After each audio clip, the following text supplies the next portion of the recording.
So today I will be talking about topic 9.1, which is corporate strategies, and it's part of topic 9, which is about innovation and markets. So essential idea is that companies utilize a range of different strategies to develop their products, services, and systems.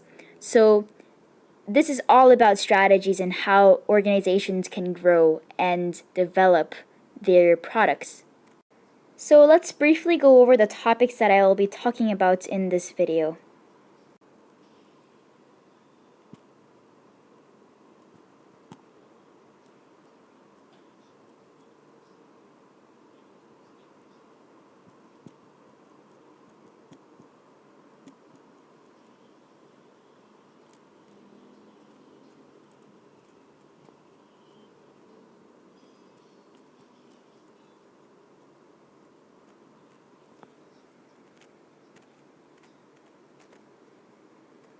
So I'm first going to be talking about the two main corporate strategies, which is pioneering and imitative, and then I'm going to talk about Ansoff's matrix, which is basically a tool that is used for companies to grow, but we'll go more in depth later.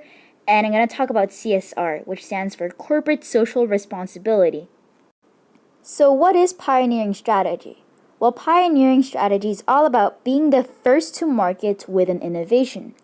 And pioneers can often benefit from having high profitability, greater market share, and longer business life. So they have three advantages: high profitability, greater market share, and longer business life. And this innovation could be caused by use of new materials, like very high-tech ones. You could also use new production processes that have not been used by other companies. Or it could also be indicative of new technology. You often see these tech giants like Apple coming up with new innovations, and then you have other followers that create basically clones of it. So what Apple is using here is an example of pioneering strategy, being first to market. And using this pioneering strategy, you have high profitability, you can own greater market share. Basically, you can become a market leader and have a longer business life. So now I will talk about the potential advantages and disadvantages of using pioneering strategy. So again, pioneering strategy is all about being first to market. So advantage number one is that you can own that positive image and reputation of being a pioneer. So people will regard you as the center of innovation and as a company that is not afraid to face challenges and adopt changes. Then you can also protect new technology or IP. IP stands for intellectual property. And you can also own greater control of retail space. IP is also covered more in depth in topic 5.1 invention. So yeah, you can look at your notes again on topic 5.1 if you have them. You can also create a loyal customer base because you're the first one to make it, and when they buy from you, they're less likely to change and go to another company. You also have profit maximization, so you can charge higher prices for your exclusivity. Also, you may not have many substitutes for your products. And you're also using this technique known as price leadership. In business terms, this means that when you have a new product that you're selling onto the market, then you get to decide your products and other companies will just follow it. And you can also become a market leader and earn greater market share. That's basically the whole point of using pioneering strategy, is so that you become a market leader. However, there are also significant disadvantages. So, for example, you could have free riders, which really is beneficial for followers. So, I don't know, an example could probably be Apple. Apple creates a lot of innovative products like the Apple Watch, and In the beginning, Apple was the only one who had this watch, but then later on, many companies caught up with this trend and they started creating their own watches for cheaper prices. So prices went down. And so, even though they didn't create it, even though maybe Apple Watch was first created by Apple, or that technology for smartwatches was first created by Apple, but other followers have benefited from this popularity. Next, another disadvantage could be market and technological uncertainties. And this is really one of the main obvious ones, especially when you have innovations, because customers may not be ready for change. And a very good example for this is Google Glasses. So a lot of customers were initially, Google Glasses were not a success in the market. Many people, there were many articles about how these Google Glasses are being creepy and how they invade privacy. So the market was definitely not ready for change. However, you can also say that these Google Glasses were an innovation. Next, you could have unforeseen changes which may occur between the product development and launching process.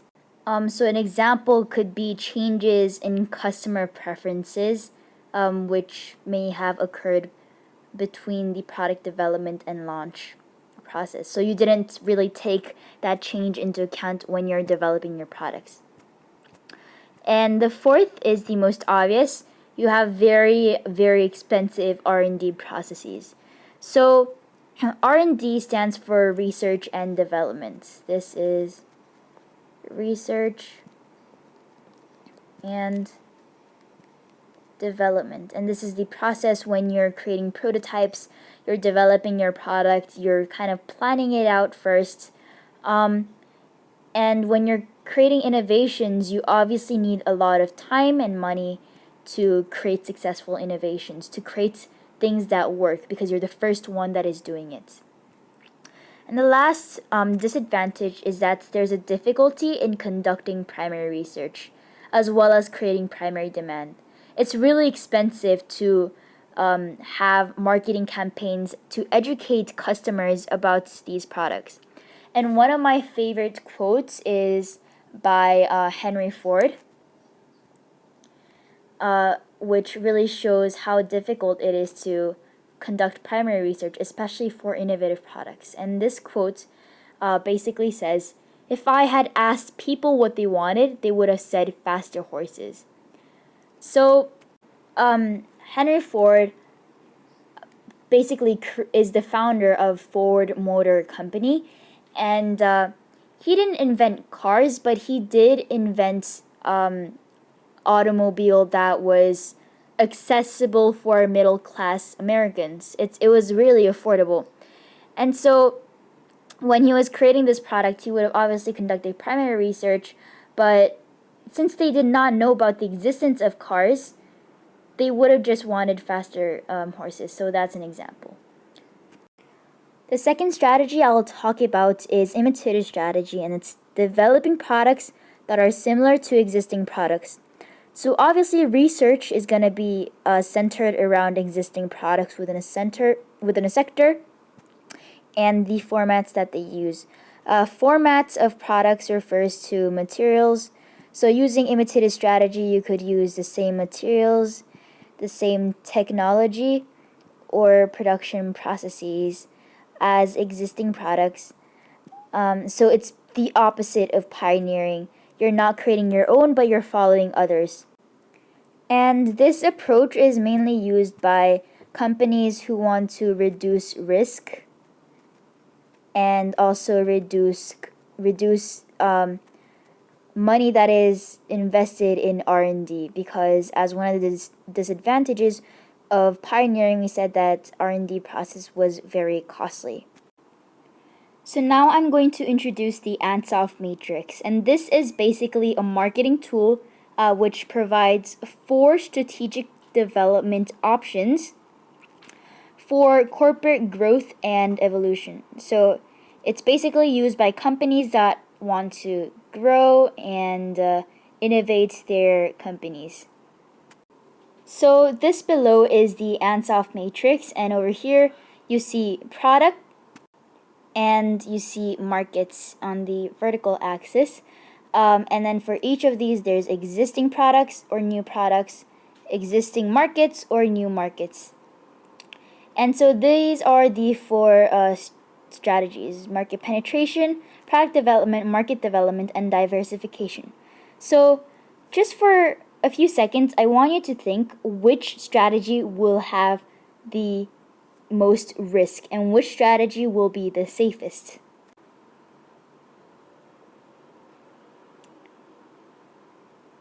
So after giving it some thought, I think you would agree that the riskiest is diversification. Why? Because you are working with new products and you're working in a new market. And so risk goes down like that. And then risk would also be like that. So the center of the risk is obviously diversification, which is why both the arrows are pointing this way and this way. So this is where there's the most risk, and this is where there's the least risk, and these two are medium risk strategies. So let's go more in depth about each strategy. I'm gonna first talk about market penetration. This is the least riskiest strategy. It's over here because you're using existing products in existing markets. So it's a low risk growth strategy, mainly used to increase market share of current products. And it's often achieved by offering competitive prices or improving advertising to enhance the desirability for your current target audience, because you're not targeting a new market. So now let's talk about the pros and cons of using market penetration. The pros, as we already mentioned, is that it's really the safest option out of these four, and also you have lower market research money that is involved. Market research is often used to understand your market, but if you are operating in existing markets, then you are already familiar with your market. However, there are several cons, and the first is that you could have, competitors, and you could have stronger competitors, which also lower their prices and can, steal your customers. So market penetration may not always be the answer to increasing market share, because this could also lead to price wars. Price wars.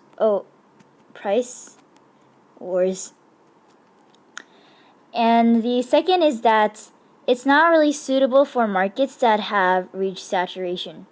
Saturation is when you've sold your product to basically a lot of people in the customer base, and there's really not a lot of customers to sell to anymore. So now I'm going to talk about product development, which operates in new products and operates in existing markets. So it's a medium risk growth strategy that uses product extension strategies to prolong consumer demand and extend the product life cycle. So what are product extension strategies?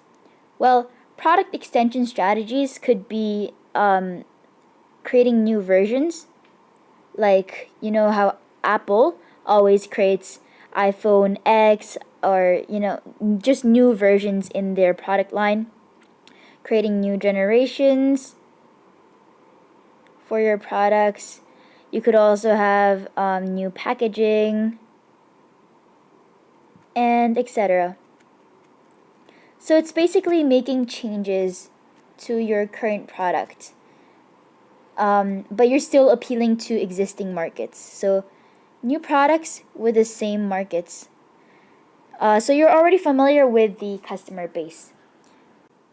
And basically, for those of you who do not know what product life cycle is, all it is just a graph where you have time here and you have sales here, sales or profits, and it's divided into 4 parts. So you have research and development process, and then you have the growth process, maturity, and decline. So in the research and development, you're obviously not going to have any sales, and then in the growth stage is when your thing is becoming really popular. Maturity is when you have very high sales, and then when you're declining is when your sales drop and your product isn't really popular anymore and nobody really buys it. So what do they mean by prolonging consumer demand and extending product life cycle? What they mean is that instead of having your having the product decline like it is like so in the graph, you would rather want your product to kind of continue a bit so that you can maximize sales. And extending product life cycles, one way to do that is through product development, because it's a medium risk. So next I will be talking about market development. So market development is over here in the Ansoff matrix, and it uses existing products in new markets, hence the word or the phrase market development. So this is a medium risk growth strategy where an established product is marketed to a new set of customers, and it's often achieved through new distribution channels. So new distribution channels or tweaking promotional strategies. So examples of tweaking promotional strategies could be changes in language, like translations. If you are a global company, you will obviously have to market your products, and you might use the existing same products. And since you're working in other countries, you will have to kind of understand the local needs and wants to create successful promotional strategies. Now let's talk about diversification, which is the riskiest strategy because you're using new products and targeting new markets. So obviously this is a high risk growth strategy, often used to gain market share in established markets and have a balanced product portfolio. And one of the most common ways for companies to do diversification is by becoming a holding or parent company. So parent company means that you have a lot of subsidiaries. You're owning other diverse companies that operate in various industries. So an example could be like Time Warner, because they hold the Warner Brothers, they hold HBO, as well as CNN.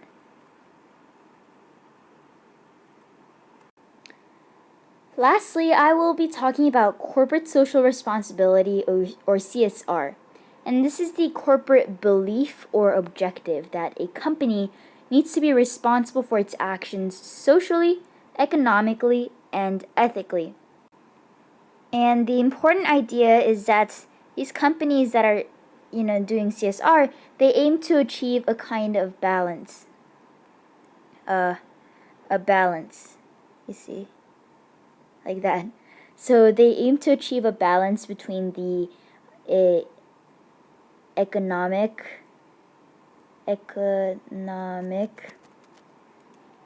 environmental, and social factors. In social factors, ethics could go in it. So you have your economy, your environment, and social factors. And how they do that is by meeting all stakeholder interests. So it follows the stakeholder theory.